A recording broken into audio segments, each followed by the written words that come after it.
Oke, kembali lagi di Apa Kabar Indonesia Pagi. Kita segera akan membahas hal ini. Sebagaimana tadi Rati sudah sampaikan, Tih ya. Ya. Ini ada pernyataan dari Anies Baswedan. Begitu ya. Betul. Kita simak saja langsung. Silakan. Kutipannya berikut ini. IKN tadi, saya numpang jawab 1 menit ya. Ketika tujuan membangun kota baru adalah dengan alasan pemerataan, maka itu tidak menghasilkan pemerataan yang baru. Mengapa? Karena itu akan menghasilkan sebuah kota baru yang timpang dengan daerah-daerah yang ada di sekitarnya. Jadi, antara tujuan mau memeratakan Indonesia tidak.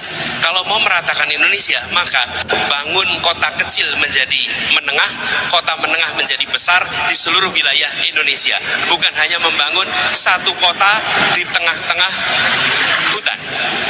Karena membangun satu kota di tengah hutan itu sesungguhnya menimbulkan ketimpangan yang baru. Jadi sekali lagi nih, antara tujuan dengan langkah yang dikerjakan itu tidak nyambung. Nah, kami melihat di sini problem. Ini problem. Karena itu ini harus dikaji secara serius. Karena tujuan kita yang saya sampaikan tadi, Indonesia yang setara, Indonesia yang merata. Argumennya sama. Tapi menurut kami langkahnya bukan dengan membangun satu kota, tapi justru dengan membesarkan semua kota yang ada di seluruh Indonesia. Ya, dalam diskusi terbuka kita melihat nampaknya Anies Baswedan ini cukup mengkritisi. Ternyata memang kalau Anies menyatakan tujuan dan juga apa yang dikerjakan ini nggak nyambung begitu ya. Dan soal pemerataan tadi ya. Berbicara soal pemerataan yang dilakukan saat pembangunan IKN, dan apakah ini juga mencerminkan nantinya kalau Anies Baswedan terpilih ternyata juga tidak akan melanjutkan IKN atau Ibu Kota Nusantara. Kita akan membahas hal ini dengan dua narasumber yang sudah bergabung. Sudah ada Bang Irwan Veco. Bang Irwan Veco, juru bicara TKN Prabowo Gibran. Selamat pagi Bang Irwan. Pagi Bang Irwan. Terima kasih sudah hadir Bang. Siap. Baik, selain itu juga selain Bang Irwan sudah ada Mas Zulfikar Amir, juru bicara Timnas Anies Muhaimin. Selamat pagi Mas Zulfikar Amir. Selamat pagi Mas Arief, selamat pagi Mbak Kamarati, selamat pagi Bang Irwan. Ya, terima kasih Mas. Waktunya saya mau ke Mas Zulfikar dulu Mas. Kalau mengutip pernyataan Anies dalam diskusi terbuka ini nampaknya cukup keras mengkritisi IKN. Apakah ini juga menggambarkan bahwa Anies nantinya juga tidak akan menjalankan atau melanjutkan IKN ke depannya? Ya, terima kasih Mbak Kamarati. Sebelum saya menjelaskan, saya perlu beri informasi dulu bahwa selama 2 tahun terakhir saya sudah melakukan penelitian mengenai IKN.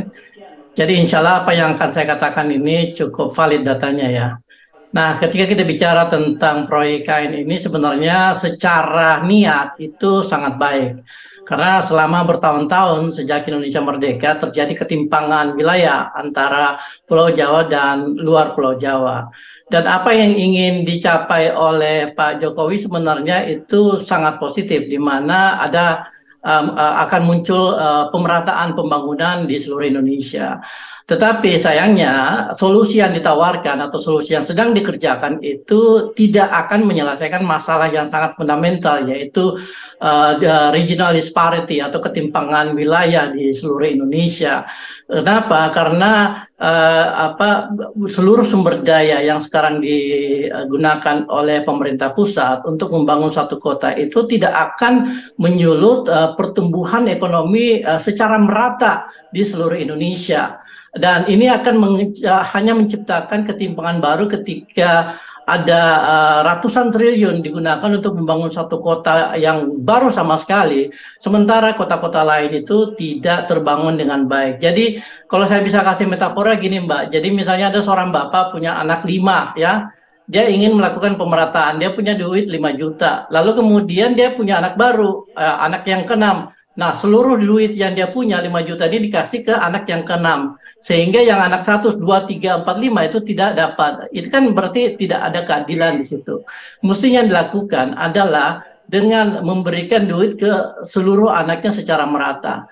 Nah, sebenarnya logika ini yang bisa dipakai untuk menyelesaikan permasalahan ketimpangan regional di seluruh Indonesia. Dan ini sebenarnya sudah berbasis pada studi-studi yang dilakukan oleh banyak peneliti dan ilmuwan dari seluruh dunia, di mana sebenarnya pemerataan pembangunan itu bisa dilakukan tanpa harus melakukan pemindahan ibu kota. Ya, jadi ada beberapa instrumen yang bisa dilakukan, misalnya instrumen fiskal, lalu kemudian pemerataan infrastruktur, pemerataan sumber daya manusia, lalu kemudian penguatan desentralisasi sehingga daerah-daerah itu memiliki otoritas yang cukup untuk melakukan pembangunan ekonomi dan mendorong pertumbuhan secara merata. Nah, ini yang sebenarnya ingin dilakukan oleh Pak Anies, di mana kita ingin melihat bahwa pemerataan pembangunan itu tidak hanya terjadi pada satu titik kota baru, tetapi kota-kota yang sudah ada yang kemudian kita bangun dari skala kecil menjadi menengah dan menengah menjadi besar. Nah, kalau kita lihat biaya yang digunakan oleh pemerintah Jokowi untuk membangun IKN ini itu sebesar 466 triliun, di mana 20%-nya itu datang dari APBN. Jadi ada sekitar 90 triliun digunakan untuk membangun kota IKN ya, yang diambil dari pajak rakyat. Tetapi sebenarnya juga uang ini pun sebenarnya tidak cukup, karena 90 triliun itu hanya bisa dipakai untuk membangun kawasan inti pusat pemerintahan yang luasnya itu seperti Jakarta Pusat tambah Kuningan. Dan untuk membangun seluruh kota IKN itu membutuhkan dana jauh lebih besar. Nah, apa yang ingin dilakukan oleh Anies adalah memeratakan sumber daya yang dimiliki sehingga 14 kota besar. Mas Zulfikar, kami sudah menangkap poin Anda, sambil kami juga memperbaiki kondisi komunikasi kita ya Mas Zulfikar. Saya mengkhawatirkan Anda sepertinya tidak bisa mendengar suara kami di tanah air. Tapi poin ini sudah kami tangkap. Ada Bang Irwan Veco yang mungkin bisa menanggapi, karena kalau tadi Mas Zulfikar mengatakan 2 tahun dia melakukan riset di IKN ini. Bang Irwan sendiri punya standing apa nih untuk menjawab tudingan Mas Zulfikar ini? Ya, jadi ini saya melihat pernyataan Anies ini bentuk inkonsistensi gitu. Kenapa? Karena sebelumnya waktu ditanya ya, Mas Anies itu mengatakan bahwa IKN itu adalah sebuah undang-undang. Jadi siapapun kemudian pemimpinnya, presidennya harus kemudian melaksanakan undang-undang itu. Dan kemudian pernyataan terakhir justru mengatakan bahwa membangun IKN itu sebuah langkah yang bermasalah dan tidak nyambung antara tujuan dengan yang dijalankan. Nah, kalau kita mendengar tadi paparan yang disampaikan Mas Zulfikar itu sebenarnya itu sangat teknis dan angka-angkanya pun nggak seperti itu ya. Sekarang pun hanya sampai dengan progres sekarang itu puluhan triliun ya, dari rencana yang sampai 2024 60 triliun untuk kawasan inti pemerintahan. Tetapi saya melihatnya bukan begitu gitu loh. Saya melihat Mas Anies ini cenderung kemudian ingin berbeda, tetapi sebenarnya itu juga bukan sesuatu yang disepakati dalam koalisinya. Pertama, IKN ini kan didukung oleh PKB dan Nasdem. Bahkan Pak Surya Paloh jelas ya menyatakan, bisa dilacak di internet, bahwa jejak digitalnya gitu ya, bahwa siapapun presidennya harus melanjutkan IKN. Termasuk dia memastikan Anies akan melanjutkan IKN. Kedua, PKB itu ketua umum paling pertama yang tumpengan di titik 0 IKN itu adalah Caimin. Berdoa agar IKN bisa fungsional tahun depan. Nah, menurut saya itu dulu kita melihat, jadi ini bukan masalah perdebatan teknis, tetapi nyambung nggak nyambung tetapi gitu. Ini hampir kita bisa mengatakan bahwa Anies tidak akan melanjutkan IKN, termasuk kita melihat bahwa dia tidak memasukkan IKN dalam visi misinya. Betul. Ya. Nah, kemudian saya melihat logika. Kalau soal ketimpangan Bang Irwan, Anda bisa nggak menjawab itu? Ya, benar. Sebentar. Begini dulu, ini masyarakat harus tahu juga bahwa PKB Nasdem itu ikut menyetujui anggaran IKN. Ya. Di DPR sana ya? Ya, di DPR. Dan itu kan Mas Anies kan didukung oleh Nasdem dan PKB. Nah, terkait ketimpangan begini. Logika Mas Anies membandingkan pembangunan ibu kota negara dengan membangun kota baru itu keliru. Mas Anies artinya nggak bisa membedakan antara pembangunan kota ya dengan ibu kota baru. Kota ini tiap tahun sudah ada anggarannya, udah ada wali kotanya, ya sudah ada APBD-nya.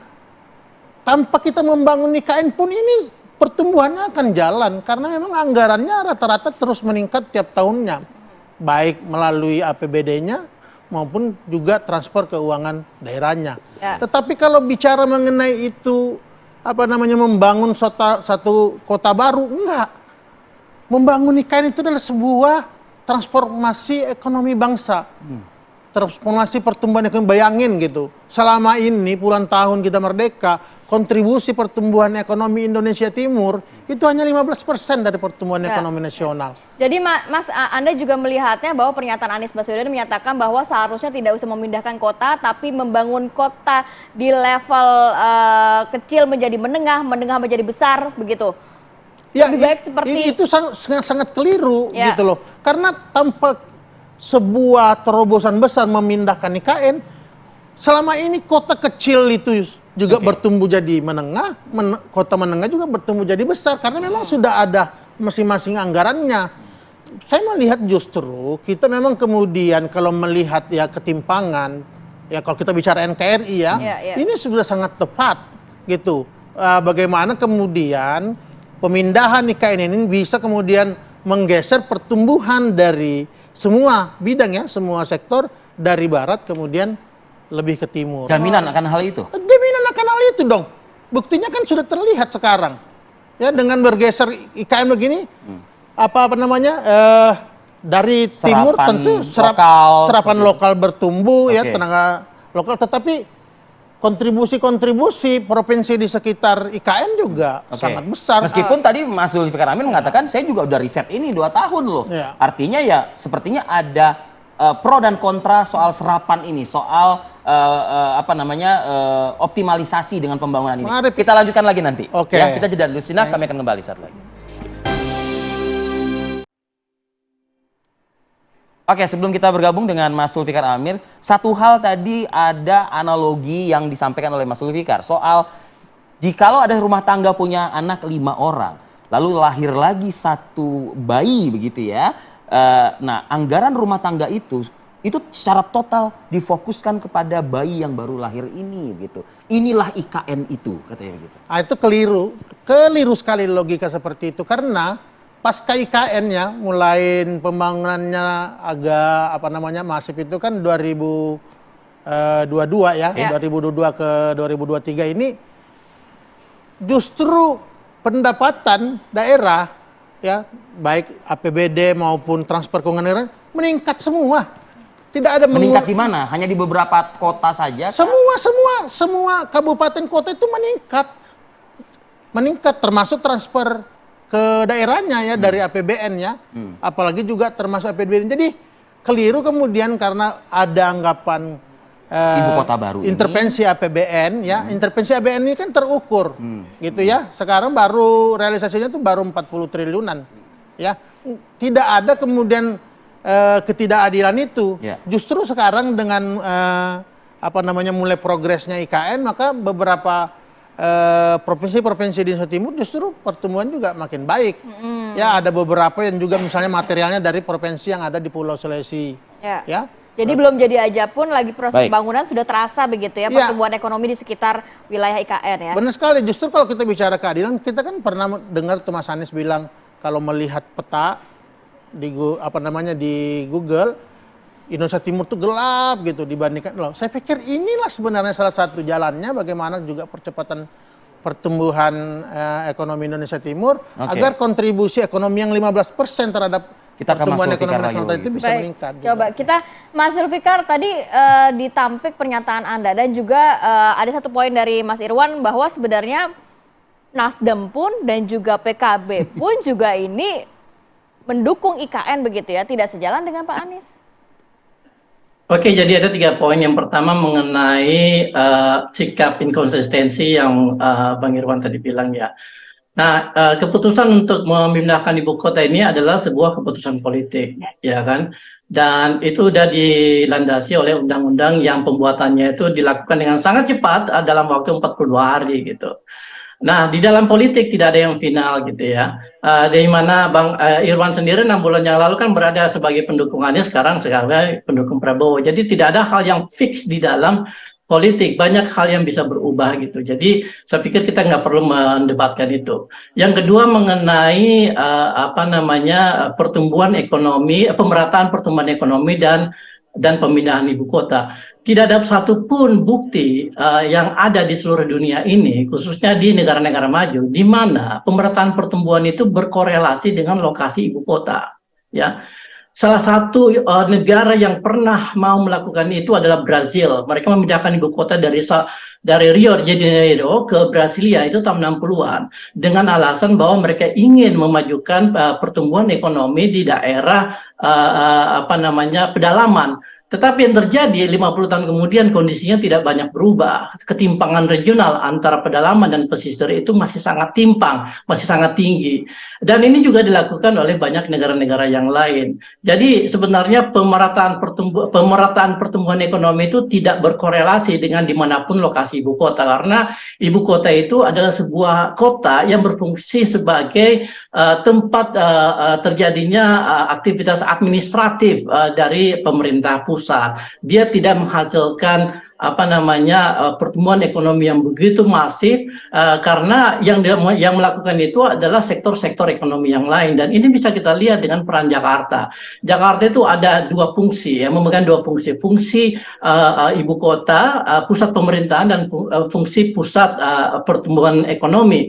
Nah, yang membuat masalah di Jakarta itu adalah bahwa fungsi pertumbuhan ekonominya itu terlalu terkonsentrasi di daerah situ. Tetapi yang dilakukan oleh Pak Jokowi justru memindahkan pusat pemerintahan keluar. Mestinya dipindahkan itu adalah fungsi dari konsentrasi pertumbuhan ekonomi keluar Jawa. Nah, untuk poin yang ketiga mengenai tadi ya APBN yang sudah dialokasikan untuk kota-kota, sebenarnya tidak fair juga gitu ya Bang ya.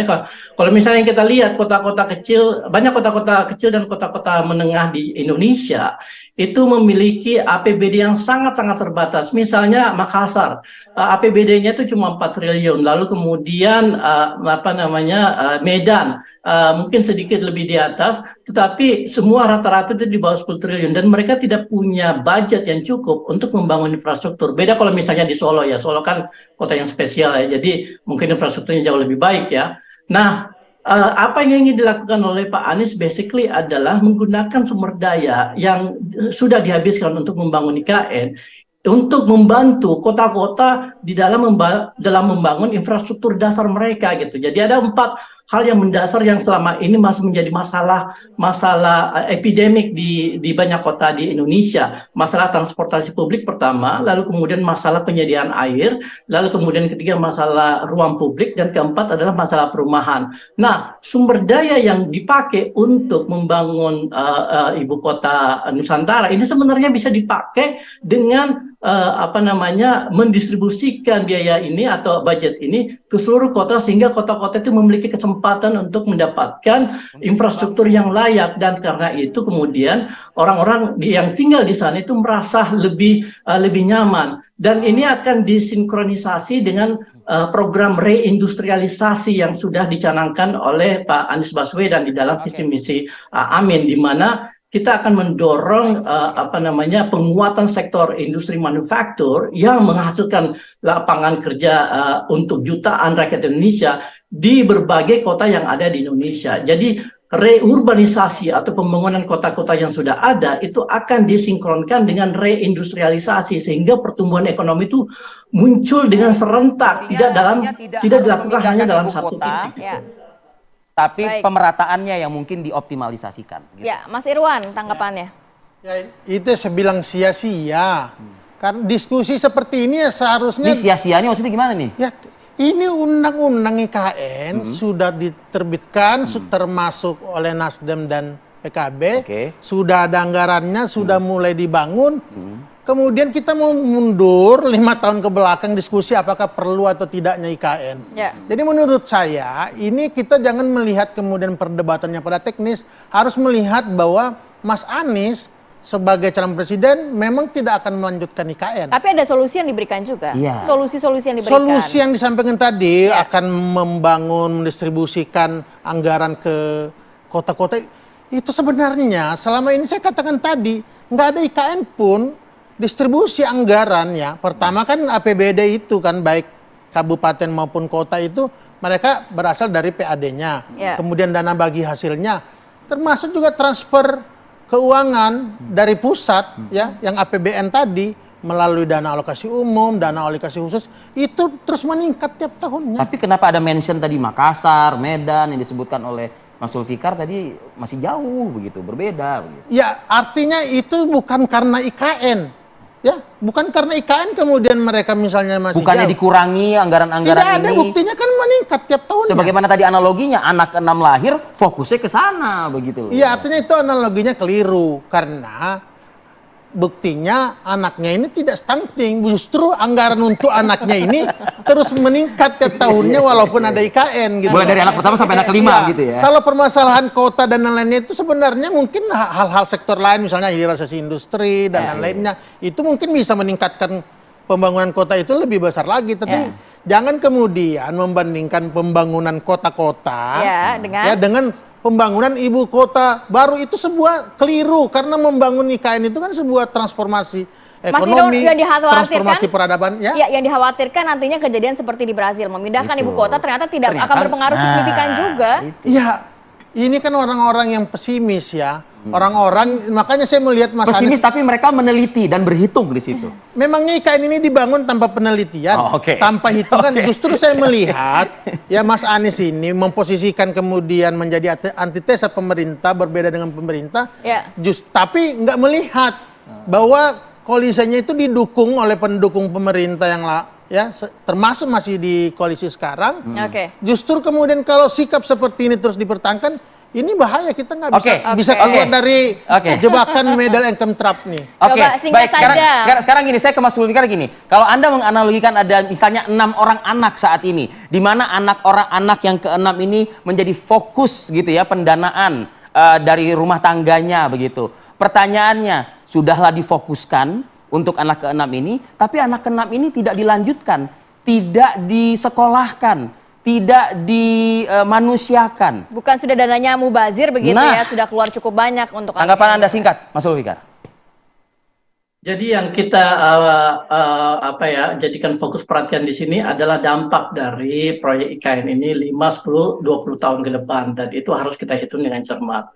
Saya kira Pak Anies tidak akan mengambil posisi ekstrim di mana proyek ini benar-benar dibatalkan sama sekali, tidak gitu. Tapi sebenarnya banyak opsi-opsi teknokratis yang bisa diambil, dan itu memerlukan perhitungan yang cermat supaya proyek ini juga tidak merugikan bangsa Indonesia dan jangka panjang.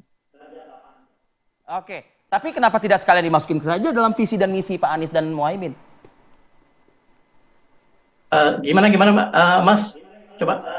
Ya, kalau misalnya memang Pak Anies berjanji juga tidak akan membiarkan proyek ini mangkrak bila mana beliau nanti menjadi presiden begitu. Artinya kan tetap akan difikirkan proyek ini. Nah, kenapa tidak dimasukkan saja dalam visi dan misi? Karena tidak menjadi prioritas kita. Prioritas kita adalah mencapai keadilan sosial bagi seluruh rakyat Indonesia, dan pembangunan IKN dalam hemat kami itu belum memenuhi syarat-syarat itu gitu. Jadi kita harus fokus sumber daya dan energi kita untuk mencapai tujuan yang jauh lebih mendasar, yaitu bagaimana menjadikan Indonesia bangsa yang makmur untuk semua. Oke. Baik. Terakhir Anda singkat saja. Penjelasan Bang Zulfikar itu kan menjelaskan sangat kemudian mengkonfirmasi bahwa Mas Anies itu tidak akan melanjutkan IKN karena nggak menganggap itu prioritas. Tidak menjadi prioritas begitu. Justru menganggap membangun IKN itu masalah. Tetapi saya pikir Mas Anies juga harus melihat bahwa koalisinya itu 2 partai. Yang tadi sudah ada mention. Justru ketua umumnya semuanya memastikan IKN berlanjut. Nah, ini menurut saya sih ya Mas Anies perbaiki lagi lah. Komunikasinya dengan ketua-ketua umum pendukungnya gitu loh. Terkait mengenai. Meskipun itu dijawab juga oleh Mas Zulfikar, ya sama juga dengan Partai Demokrat yang tadi juga. Itu bukan, itu sesuatu berbeda ya. Terima kasih banyak Mas Irwan dan juga Mas Zulfikar sudah Terima kasih Mas Zulfikar Amir, Bang Irwan, terima kasih. Terima kasih semua.